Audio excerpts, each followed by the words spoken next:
Secunderabad BRS ప్రభుత్వంలో cantonment నియోజకవర్గంలో double bedroom ఇండ్లకు నిధులు కేటాయించి ప్రారంభం చేస్తే నిన్న నారాయణ జోపిడి సంఘంలో మేము చేసినట్టు కాంగ్రెస్ నాయకులు బీజేపీ నాయకులు గొప్పలు చెప్పుకోవడం శోచనీయంగా ఉందని కంటోన్మెంట్ బీఆర్ఎస్ నాయకులు అన్నారు. కేసీఆర్ ప్రభుత్వంలో మాజీ మంత్రి తలసాని శ్రీనివాస్ యాదవ్ సహకారంతో దివంగత ఎమ్మెల్యే సాయన్న పేద ప్రజల కోసం 4 ప్రాంతాలలో 1363 మందికి ఇల్లు కేటాయించడం జరిగిందని నిన్న కంటోన్మెంట్ నియోజకవర్గంలో నారాయణ జోపిడి సంఘంలో 41 కోట్ల రూపాయలతో ఏర్పాటు చేసిన ప్రారంభోత్సవంలో కనీసం కేసీఆర్ ను దివంగత నేత ఎమ్మెల్యే సాయన్నను గుర్తు చేయకపోవడం విడ్డూరంగా ఉందని కాంగ్రెస్ మంత్రులు నాయకులు బీజేపీ నాయకులు డబుల్ బెడ్రూమ్ లో ఇండ్ల కోసం ₹1 తెచ్చిన దాఖలాలు లేవని ప్రజల గుండెల్లో కేసీఆర్ దివంగత నేత సాయన్న ఎల్లప్పుడూ ఉంటారని కంటోన్మెంట్ బీఆర్ఎస్ నేతలు గజ్జల నాగేష్, జక్కుల మహేశ్వర్ రెడ్డి, టిఎన్ శ్రీనివాసులు అన్నారు. కాంగ్రెస్ ఎమ్మెల్యే నూతనంగా నిధులు తెచ్చి డబుల్ బెడ్రూమ్ ఇళ్లను నిర్మించి పేదలకు అందజేయాలని డిమాండ్ చేశారు. కంటోన్మెంట్ నియోజకవర్గంలో 900 కోట్ల రూపాయలతో టీమ్స్ ఆసుపత్రిని బీఆర్ఎస్ ప్రభుత్వంలోనే ప్రారంభించడం జరిగిందని వారు అన్నారు. కంటోన్మెంట్ ప్రజలు లోపల ఇది మాకు కేసీఆర్ కట్టించిన ఇళ్లలో ఈ రోజు మేము వెళ్ళాం. ఏదైతే మేము ప్రభుత్వం ఏర్పడినాక వీరే కాలయాపన 2 సంవత్సరాలు చేసి మరి ఈ విధంగా మేము అప్పుడే ఇద్దామనే లోపల ప్రభుత్వం మారినందుకు ఈ 22 నెలల తర్వాత ఏదో ఏమైనా కానీ ఈ 22 నెలల తర్వాత ఇచ్చినందుకు మేము ఈ రోజు ప్రజలతో సంతోషం పంచుకుంటున్నాం. సార్ జూటానండి మీరు చెప్పేది. కాళేశ్వరం ప్రాజెక్ట్ లోపల 1,00,000 కోట్ల అని అంటున్నారు. కట్టిందే 94,000 కోట్ల ప్రాజెక్ట్. మీరు చెప్పేదాంట్లోనే అబద్ధం ఉంది. ఇంకెక్కడ కమిషన్లు అండి, ఎక్కడ ఏంది? ఇంత పెద్ద బహుత్యకరమైన ప్రాజెక్టు ప్రపంచంలోనే ఇవాళ అబ్బురపడే విధంగా కాళేశ్వరం ప్రాజెక్టు తీసుకురావడం జరిగింది. పేద ప్రజల యొక్క ఉండటానికి నివసించడానికి డబుల్ బెడ్రూమ్ను గతంలో గత ప్రభుత్వాలు కట్టించిన డబుల్ బెడ్రూమ్లు వేరే, బీఆర్ఎస్ ప్రభుత్వం వచ్చిన తర్వాత డబుల్ బెడ్రూమ్లు కట్టించడం వేరే. ఒక పండుగ వస్తే ఒక అల్లుడు బిడ్డే సంతోషంతో, ఓ కుటుంబ సభ్యులు సంతోషంతో ఈ డబుల్ బెడ్రూమ్లో పండుగ చేసుకునే విధంగా మరి కేసీఆర్ గారు వారి యొక్క ఆలోచనలను మరి ఇంప్లిమెంట్ అయ్యే విధంగా ఈరోజు డబుల్ బెడ్రూమ్ మీరు అందరూ చూస్తున్నారు. ఇప్పుడు ఈరోజు మనం వెళ్తే ఈ డబుల్ బెడ్రూమ్లోకి వెళ్తే ఇప్పుడు ప్రజల లోపల ఆనందము మా కేసీఆర్ ప్రభుత్వమే, మా స్థానికంగా ఉన్న తలసాని శ్రీనివాస్ యాదవ్ గారిని ఈరోజు గుర్తు చేసుకోవడం జరుగుతుంది కంటోన్మెంట్ నియోజకవర్గంలో. ఏదేమైనా కూడా మరి మేము ప్రత్యేకమైన మా తలసాని శ్రీనివాస్ యాదవ్ గారికి మేము ప్రత్యేకమైన వారికి ధన్యవాదాలు తెలియజేస్తున్నాం. వారు ఇన్సెంట్ తీసుకొని ఈ విధంగా తొందరగా డబుల్ బెడ్రూమ్లు అయినందుకు గత ప్రభుత్వంలోనే మరి బడ్జెట్ తీసుకొచ్చి ఈ ప్రభుత్వంలో కూడా డబుల్ బెడ్రూమ్లు కంటోన్మెంట్ నియోజకవర్గంలో వాళ్ళు కట్టించినందుకు వారికి ప్రత్యేకమైన మేము ధన్యవాదాలు మా మాజీ బోర్డు సభ్యుల తరఫున, కంటోన్మెంట్ ప్రజల తరఫున, బీఆర్ఎస్ పార్టీ తరఫున వారికి మేము తలసాని శ్రీనివాసరావు గారికి, కేటీఆర్ గారికి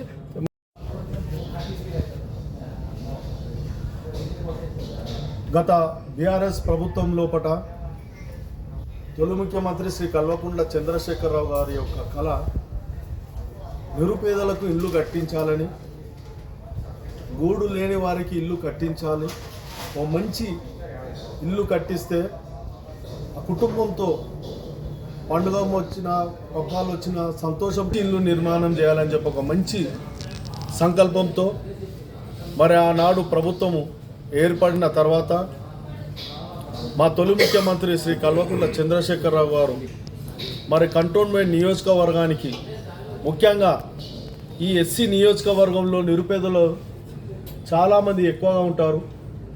బలిగిన వారి యొక్క సంఖ్య ఎక్కువ. ఇక్కడ మనం ఒక మంచి ప్రాజెక్ట్ని ముందుగా తీసుకెళ్తే లోపల ఒక మంచి సంకేతం వెళ్ళిపోతుంది రాష్ట్ర వ్యాప్తంగా ఒక సదుద్దేశంతో. మరి ఆ రోజు మరి స్థానికంగా నివాసం ఉండే మరి హైదరాబాద్కు ఇన్ఛార్జ్గా మంత్రివర్యులు ఉన్న మాజీ మంత్రివర్యులు పెద్దలు గౌరవనీయులు తలసాని శ్రీనివాస్ యాదవ్ గారు, వారి నివాసం కూడా కంటోన్మెంట్ నియోజకవర్గంలోనే.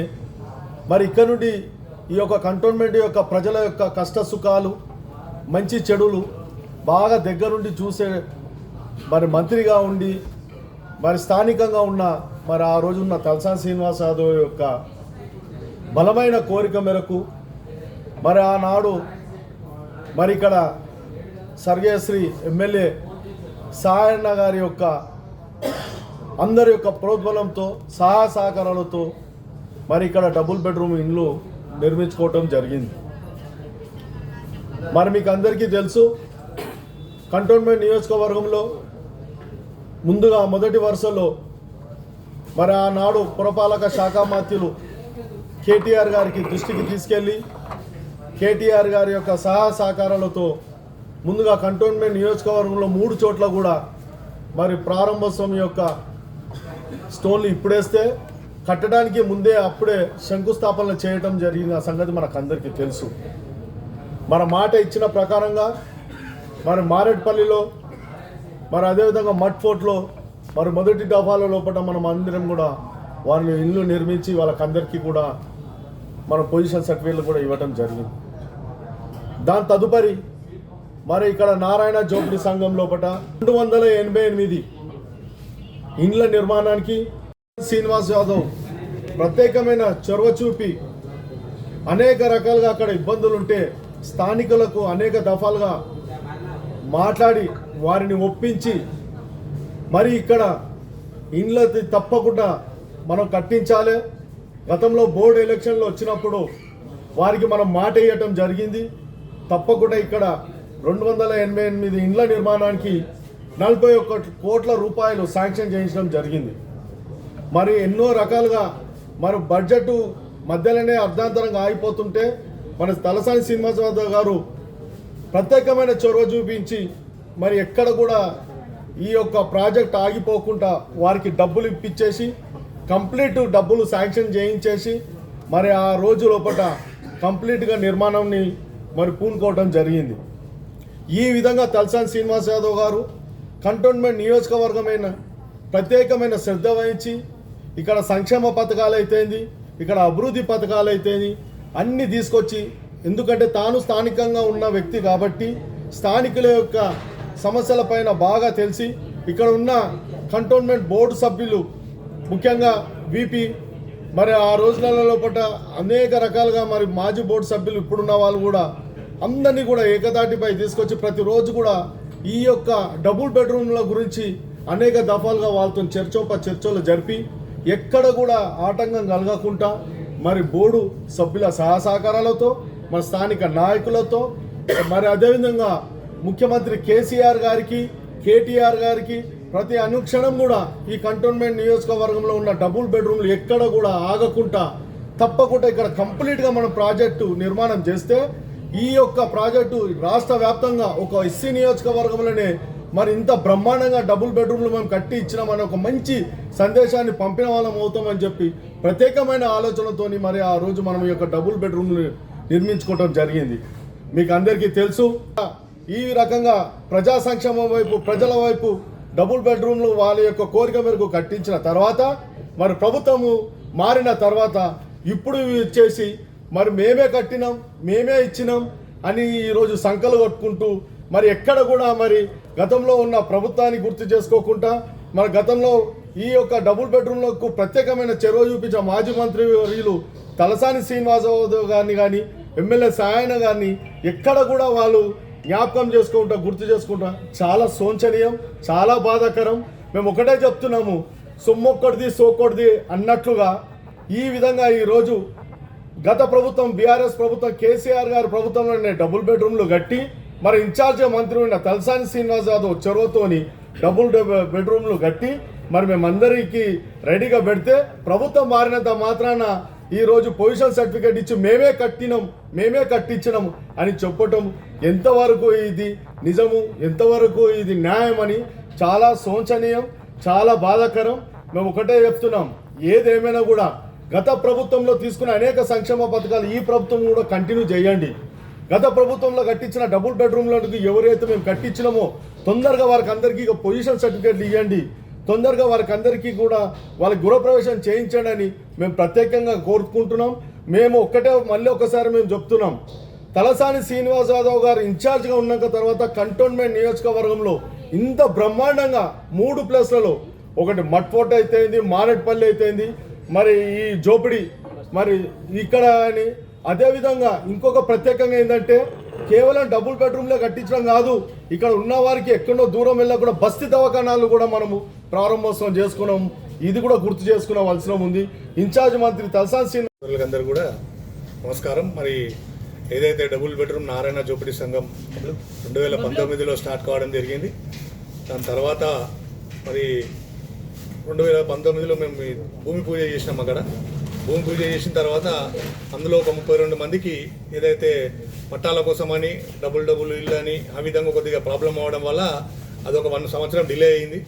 మరి అందరు అసోసియేషన్ సభ్యులు కూడా సహకరించడంతో మరి 288 ఏవైతే ఇల్లులు ఉన్నాయో మరి నిన్న కాంగ్రెస్ ప్రభుత్వం వీటిని పంచడం జరిగింది. అది చేసిందంతా కూడా మేము టీఆర్ఎస్ ప్రభుత్వం గతంలో కేసీఆర్ గారు మరి ముఖ్యంగా దాన్ని చొరవ తీసుకున్నారు కేటీఆర్ గారు, మరి తలసాని శ్రీనివాస్ యాదవ్ గారు. అదేవిధంగా మరి మా దివంగత ఎమ్మెల్యే సాయన్న గారి ముఖ్య పాత్ర ఉన్నది అందులో. ఆయన ఏంటంటే యాక్చువల్లీ ఆడ 244 ఇల్లుల కోసమని శాంక్షన్ ఇచ్చింది గవర్నమెంట్. అయితే 288 మంది పట్టాలు ఇచ్చారు. అయితే ఆ 288 మంది పట్టాలు చాలా మంది వద్దన్నారు ప్రాజెక్ట్ ఇది. వద్దు ప్రాజెక్ట్ వద్దు, 40 మంది ఎక్కడ పోవాలని.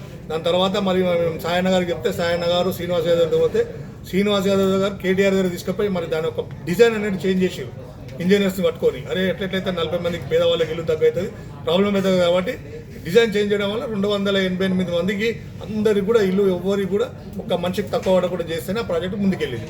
అది ఎట్లా అంటే ఒక శవం బయటికి తీయాలన్నా కూడా ఆ శవాన్ని భుజాన్ని వేసుకొని బయటికి తీసుకురావాల్సిన పరిస్థితి ఉంటుండే నారాయణ జోపిడి సంఘంలో. ఎందుకంటే ఆ శవం కూడా ముంగడ పెట్టుకోవడానికి ఉండకపోతుండే. వాళ్ళు తీసుకొచ్చి ఇప్పుడు ఏదైతే రోడ్ చేసిరో మెయిన్ రోడ్, ఆ మెయిన్ రోడ్ మీద ఆ శవాన్ని పండబెట్టి అక్కడ నుంచి శవం తీసుకొని పోతుండే. అంత పెద్ద ఉన్నటువంటి ముఖ్యవాడని మరి టీఆర్ఎస్ ప్రభుత్వము మరి మన మున్సిపల్ మంత్రి గారు దానిపై గట్టిగా కేటీఆర్ గారు చొరవ తీసుకొని, అదేవిధంగా ఇన్ఛార్జ్ మంత్రి అయినటువంటి తలసాని శ్రీనివాస్ యాదవ్ గారు గతంలో మేము ఎన్నోసార్లు పోవడం జరిగింది. మొన్న కూడా రీసెంట్గా వర్క్ ఆగిపోయింది కాంగ్రెస్ ప్రభుత్వం వచ్చినాక. అప్పటికి వెళ్తే కూడా అప్పుడు కూడా తలసాని శ్రీనివాస్ యాదవ్ ఫోన్ చేసి చెప్పారు, అరే గరీబులకు పేదవాళ్ళ ఇల్లు నేనే అందరం తోలుకొని వెళ్ళిన, పేదవాళ్ళ ఇల్లు ఖచ్చితంగా మీరు చేయాలని చెప్పి శ్రీనివాస్ యాదవ్ గట్టిగా చెప్పడం జరిగింది. 4 సార్లు అసోసియేషన్ సభ్యులందరూ కూడా ఆయన దగ్గర తీసుకెళ్లడం జరిగింది. కాబట్టి ఏంది చేసినా కూడా ఇదంతా కూడా టీఆర్ఎస్ ప్రభుత్వంకే ఈ యొక్క ఘనత దక్కుతుంది. ముఖ్యంగా కేసీఆర్ గారికి నేను నిన్న అంత ప్రోగ్రాం అయిపోయినాక మధ్యాహ్నం వెళ్ళడం జరిగింది. వాళ్ళ సంతోషాన్ని మేము ఆపలేకపోయినాం. అంత సంతోషంగా వాళ్ళు డబుల్ బెడ్రూమ్ అనేది ముఖ్యంగా వాళ్ళు ఎంత కృతజ్ఞతలు చెప్తున్నారంటే అంత కృతజ్ఞత చెప్తున్నారు కేసీఆర్ గారికి. అయితే ఈ విధంగా ఏదైతే ఉందో కేసీఆర్ గారు చేస్తే తలపెట్టారు కాబట్టి ఖచ్చితంగా మా ప్రభుత్వానికే ఈ యొక్క క్రెడిట్ దక్కుతుంది.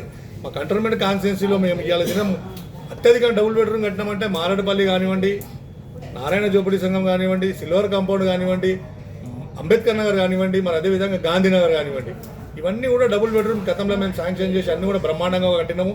అందరూ కూడా బ్రహ్మాండంగా పంచడం వల్ల మాకే క్రెడిట్ దొరికింది. ఇంకోటి రాబోయే రోజుల్లో కూడా ఖచ్చితంగా కేసీఆర్ గారి ప్రభుత్వం మా తెలంగాణలో రాబోతుంది. రాబోయే రోజుల్లో చూసుకోవచ్చు. మరి మీరు ఏదో ఈ 2 సంవత్సరాలు దాన్ని ఆపి చేసుకుంటూ రావడం వల్ల బాగా డిలే అయింది. లేకుంటే మేము ఎప్పుడూ ఇష్టం ఇవన్నీ డబుల్ బెడ్రూమ్ కూడా వాళ్ళకు కూడా ఇప్పటికి కూడా కొంచెం వర్క్ ఉన్నదానిలో ఇంకా కొంచెం తగ్గింది. కొంచెం ఇంకా కొద్దిగా వర్క్ చేయాలి. వర్క్ చేసి ఇవాళ దినం మీరు సిల్వర్ కాంపౌండ్ చూసుకోండి. మా ప్రభుత్వంలో మేము ఉచిత మంచినీరు ఇచ్చినాక మా ప్రభుత్వంలో ఒక్కొక్క బ్లాక్కి హైదరాబాద్ జిల్లాలో ప్రతి డబుల్ బెడ్రూమ్ దగ్గర కాకుండా మా డబుల్ బెడ్రూమ్ స్పెషల్ ఒక్కొక్క బ్లాక్కి ఇక్కడ ముంగట 6 నెలలు వెనుక 6 నెలలు ఇవ్వడం జరిగింది మంచినీటి ఫ్రీ కనెక్షన్. అదేవిధంగా భారతదేశంలోనే 63 కంటోన్మెంట్లలో ఉచిత మంచినీరు ఇచ్చిన ఘనత మా కేసీఆర్ గారు. హైదరాబాద్ భారతదేశంలోనే 63 కంటోన్మెంట్ల మరి ఏ రాష్ట్రంలో ఉన్న కంటోన్మెంట్ ఎక్కడ కూడా ఉచిత మంచినీరు లేదు. మా కేసీఆర్ గారు ఇచ్చారు కాబట్టి హైదరాబాద్ జిల్లాలో మా ఇన్ఛార్జ్ మంత్రి గారు, అప్పటి మా ఎమ్మెల్యే గారు, మరి మా మాజీ మంత్రి మల్లారెడ్డి గారు, రాజశేఖర్ రెడ్డి, వీళ్ళందరూ మా బోర్డు సభ్యులు మేము కానీ అందరూ చొరవ తీసుకొని ఆ రోజుల్లో ఉచిత మంచినీరు తీసుకొచ్చినాం. ఇవాళ కూడా మా పక్క కంటోన్మెంట్ పక్క ఎక్కడ కూడా లేదు ఉచిత మంచినీరు. కాబట్టి కాంగ్రెస్ వాళ్ళు కూడా మేము చెప్పేది ఏంటంటే దీని ఘనత అంతా కూడా మా యొక్క కేసీఆర్ మా ప్రభుత్వం దక్కుతుంది. రాబోయే రోజులను ఖచ్చితంగా ప్రభుత్వం ఇచ్చేస్తాము, కంపల్సరీ జెండా ఎగరేస్తామని చెప్పి మేము తెలియజేసుకుంటాం. జై తెలంగాణ, జై కేసీఆర్. మరి మన ఎలక్ట్రానిక్ మీడియాకి నమస్కారాలు. మరి ఈరోజు మరి మా టీఆర్ఎస్ ముఖ్యమైన లీడర్ అందరూ కూడా ఈరోజు కంటోన్మెంట్ కాన్స్టిట్యున్సీ నుంచి ఉన్న ముఖ్యమైన లీడర్ అందరూ కూడా ఈరోజు వచ్చి ప్రెస్ మీట్ పెట్టడం జరుగుతుంది. ముఖ్యంగా ఈ ప్రెస్ మీట్ ఎందుకు పెడుతున్నామంటే దీనికి ఒక హెడ్డింగ్ పెట్టాలి. ఫస్ట్ ఏంటంటే ఇప్పుడే అన్న చెప్పినట్టు సొమ్మొక్కడిది సోకొక్కడిది. సొమ్ము 3 ఏళ్ళ కింద పెడితే సోకు ఇలా చేస్తారు అన్నమాట దాన్ని. సో మనము స్టిచ్చింగ్ చేసిన బట్టలు ఎప్పుడో కొనుక్కొచ్చి పెడితే లాస్ట్లో స్టిచ్చింగ్ పైసలు ఇచ్చాక నేను ఇచ్చిన అన్న ఫీలింగ్ తీసుకొస్తున్నారు ఇలా కాంగ్రెస్ ప్రభుత్వం.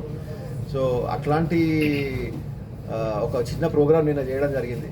ఒక మంచి హర్షణీయ సంగతి ఏంటంటే 288 మందికి ఈరోజు డబుల్ బెడ్రూమ్ రావడం అనేది చాలా మంచి పరిణామం. కానీ దానికి ఎవరు కారకులు అంటే దానికి ముఖ్యంగా గౌరవనీయులు మరి మొదటి సీఎం మన పెద్దలు కేసీఆర్ గారు ప్రజలందరూ కూడా గుర్తుంచుకున్నారు. డెఫినెట్గా కంటోన్మెంట్ కాన్స్టిట్యున్సీ కాదు, ఇవాళ ఏదో కంటోన్మెంట్ కాన్స్టిట్యున్సీలో వచ్చి ఇనాగరేషన్ అనేది కాదు, మొత్తం తెలంగాణ వ్యాప్తంగా కూడా డబుల్ బెడ్రూమ్లు కట్టి ఇన్ని లక్షల మందికి ఇల్లు కల్పించిందంటే కేసీఆర్ గారు. అదేవిధంగా ఈరోజు కంటోన్మెంట్ కాన్స్టిట్యున్సీలో నిన్న ఏదైతే ప్రోగ్రామ్ జరిగిందో దాంట్లో మీరు చూసుకోరు, ఒక్క పార్టీ కాదు 2 పార్టీలు చేసింది ఏం లేదు. ఆడ ఇద్దరు మేమంటూ స్టేజ్ మీద ఎక్కాలని చెప్పి తాతలాడుతున్నారు, కానీ ఒక్కరైనా ఒక రూపాయి పెట్టిన అడుగుతున్నాం. ఆ రోజు కేసీఆర్ గారు అయితే పైసలు శాంక్షన్ చేసిపోయారు, దాన్ని చెక్ రూపంలో ఇవాళ సైన్ చేసి వాళ్ళకు లాస్ట్ మూమెంట్లో వీళ్ళకు కాంట్రాక్టర్లకు పైసలు ఇచ్చి ఉండొచ్చు. కానీ ముఖ్యంగా దాన్ని అన్ని కోట్లతో 41 కోట్లతో 285 మందిని ఇవాళ అక్కడ జీవిస్తున్నారంటే అది కేసీఆర్ గారు ఒక మంచి ఆయన ఒక అంటే టోటల్ ఏదైతే పోవాలో ఆయనకే పోతుంది అనమాట డెఫినెట్గా. సో ఇలాంటి ఒక అంటే మీరు అంటున్నారు ఇంతకుముందు ప్రెస్ మిత్రులు కూడా అడుగుతూ ఉన్నారు. సో అంటే ఇదే కాదు కదా, నేనేమంటున్నా అన్న, కంటోన్మెంట్ కాన్స్టిట్యున్సీకి డబుల్ బెడ్రూమ్లే కాదు, ఒక 3-4 చోట్ల డబుల్ బెడ్రూమ్లు, అలాగే 900 కోట్ల రూపాయలతోని ఒక హాస్పిటల్ చేయడం జరిగింది. ఆ రోజు ఇనాగ్రేషన్ ఓవర్ 2022లో అది ఇనాగ్రేషన్ చేసింది కేసీఆర్ గారు. ఆ రోజు నుంచే వర్క్ స్టార్ట్ అయింది. మరి అదేవిధంగా ఇదే కాదు, ఇంకో 2 హాస్పిటల్ కూడా 900 కోట్లతోటి, ఒక్కొక్క హాస్పిటల్ 900 కోట్లతో స్టార్ట్ చేసింది. ఇలా ఆల్మోస్ట్ కంప్లీషన్ స్టేజ్లో ఉన్నాయి. డెఫినెట్గా పేరు వీళ్ళది పెడతారేమో కానీ తెలియదు పబ్లిక్కి. శాంక్షన్ ఎవరు చేసారు, ఆ 900 కోట్లు ఎవరు పెట్టారు, ఇలా మా దగ్గర బొలారం లాల్ వల్ల ఇలా హాస్పిటల్ వస్తుందంటే ఎవరు చేసింది అది? ఇంత పెద్ద అంటే నార్త్ ఈస్ట్ ఏరియా మొత్తానికి కంటోన్మెంటే కానీ నార్త్ ఈస్ట్ ఏరియా ఎక్కడి నుంచి కరీంనగర్కి ఎవరు పోయినా సరే ఆ హాస్పిటల్ ఇలా పనికొస్తుంది. సో అట్లాంటి విధంగా ఎన్నో అంటే చెప్పుకోవాలంటే ఇలా దినం కాదు నెలంతా సరిపోదు కేసీఆర్ గారు చేసినవి అన్నీ. సో అట్లాంటి ఇనాగ్రేషన్లు నడుస్తూనే ఉంటాయి. మరి మొన్నటి వరకు కూడా మా కంటోన్మెంట్లో 10 కోట్ల రూపాయలు శాంక్షన్, అంటే మా గవర్నమెంట్ ఆల్మోస్ట్ ఎలక్షన్ల ముందు 10 కోట్ల రూపాయలు శాంక్షన్ చేసిస్తే, మరి మా దివంగత నేత ఎమ్మెల్యే లాస్య గారు చనిపోక ముందు ఆ పైసలు డబ్బులు వచ్చినాక కూడా ప్రతి ఎమ్మెల్యే యూజ్ చేసుకున్నాడు. దాని తర్వాతనే కదా ఈ పైసలు ఇనాగ్రేషన్ అయిన పైసలు అన్ని కూడా ఇప్పుడు ఇవాళ ఎమ్మెల్యే యూజ్ చేస్తున్నారు. మాక్సిమం పైసలు మొన్నటి వరకు యూజ్ చేసినా కూడా అవే ఇనాగ్రేషన్ చేసినారు. మేము ప్రూఫ్తో సహా చూపిస్తాం, మా 10 కోట్లవి కావాలని చెప్తా అడుగుతా ఉన్నాం. ఇంకోటి మా బాబుజీ నగర్లో ఎగ్జాంపుల్ చెప్తా ఉన్నాం, ఇట్లాంటి చెప్పుకుంటాం అదే అంటా ఉన్నాం. నగర్ శాంక్షన్ చేసి పెడితే ఈ అలాంటి వరకు కూడా దాని ఇనాగ్రేషన్ కాలేదు. మేము ఒత్తిడి తీసుకొస్తే ఇప్పుడు 2-3 రోజుల్లో స్టార్ట్ చేస్తా అంటున్నారు దాన్ని. ఎందుకు అంటే ఎమ్మెల్యే సాయన గారు అంతకుముందు దానికో 15 లక్షలు ఇచ్చారు, ఇప్పటి వరకు దాన్ని ముడతలేరు. ఇట్లాంటివి చెప్తా ఉన్నాం కదా. ఎంత భయం ఉన్నదంటే టీఆర్ఎస్ గవర్నమెంట్ అంటే ఇంత చేసిపోయినామంటే నాకు తెలిసి ఇంకో 3 ఏళ్ళ వరకు కూడా మేము శాంక్షన్ చేసిన డబ్బులు ఇంకా వాళ్ళు అట్లానే పనులు చేసుకోవడం పోతే మాత్రం డెఫినెట్గా కేసీఆర్ గారి పేరే వస్తుంది. ఎక్కడ పోయినా ఊరు పోయినా కంటోన్మెంట్ అయినా సరే రేపు జూబ్లీహిల్స్లో కూడా డెఫినెట్గా మేము గెలిచి చూపిస్తాం. ఉట్టి మాటలు కాదు, మేము గెలిచి ఆ రూపంలో మీకు డెఫినెట్గా పబ్లిక్ అందరూ కూడా చూపిస్తూ ఉన్నాం. సో ఇవన్నీ మళ్ళీ చెప్పినట్టు సొమ్మొకటి సోకొకటి ఎంత చేసినా మీరు ఒక పంజేరు కావాలంటే లాస్ట్లో మా కేసీఆర్ గారు ఒక విగ్రహం పెట్టండి, లేకపోతే వారికి పాలు పోయాలి ఆయనకి. అట్లాంటి పని చేసి దాని తర్వాత ఇనాగ్రేషన్ చేసుకోండి, పర్లేదు. Thank you.